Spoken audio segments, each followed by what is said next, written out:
Buenas tardes, mi nombre es Edwin Alejandro Ávila. Estoy haciendo este video sobre la demostración de una aplicación de la ecuación de Navier-Stokes.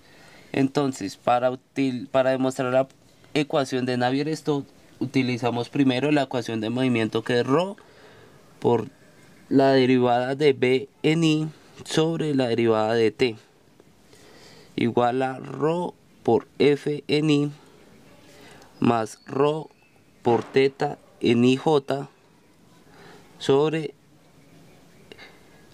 la derivada sobre x.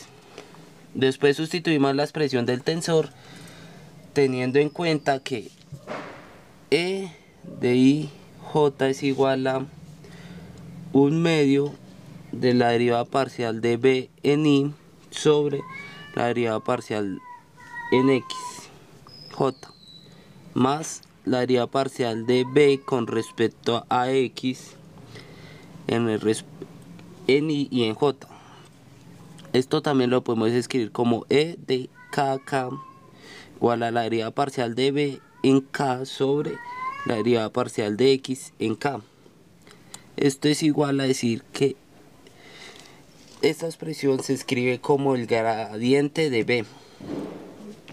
Entonces, ya finalizando, tenemos que la ecuación de Navier-Stokes termina siendo ρ por el db sobre el dt igual a ρ por f en i menos la derivada parcial de densidad o de ρ con respecto a x en j más la derivada con respecto a x en j de mu derivada parcial de b en i sobre x más mu derivada parcial en j de b sobre x en i. Todo esto entre paréntesis más la derivada parcial de x en j de k menos 2/3 de mu entre paréntesis derivada parcial de b respecto a k de x de k. Entonces, si la variación de mu y k son con respecto a la posición y a la temperatura, termina la ecuación de ρ igual a d de b sobre dt igual a ρ por f menos el delta de ρ más mu por la segunda derivada parcial de k más 1/3 de mu. Todo esto por la segunda derivada parcial de b. Entonces, y si la derivada parcial, el diferencial de b es igual a 0, que estos sean líquidos y en gases, la ecuación termina siendo ρ por d de dt igual a ρ por f menos el gradiente de ρ más mu por el gradiente al cuadrado de b. Listo. Entonces, la aplicación que yo tengo es un tanque de grandes dimensiones. Se vacía mediante la tubería esquematizada en la figura. Se pide determinar la salida del agua del conducto en función del tiempo. Como podemos ver, acá está la gráfica.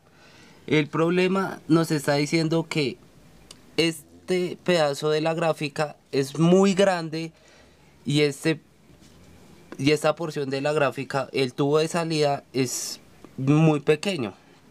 Entonces, partimos de la ecuación de Navier-Stokes, que es igual a la de ρ por el diferencial de volumen con respecto al tiempo, de velocidad, perdón, menos d de ρ con respecto al tiempo más ρ g de x más mu por la segunda derivada parcial de r del vector posición Mu en este caso y en lo que mostré anteriormente, mu es la viscosidad. Entonces, para este problema vamos a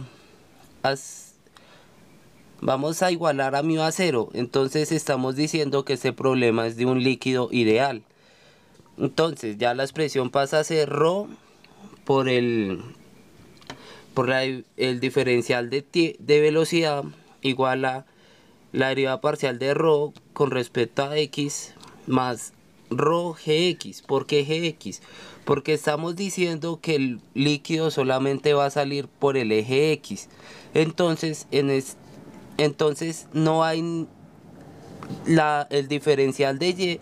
Entonces por eso solamente estamos utilizando gx. Como podemos ver acá, gx es igual al menos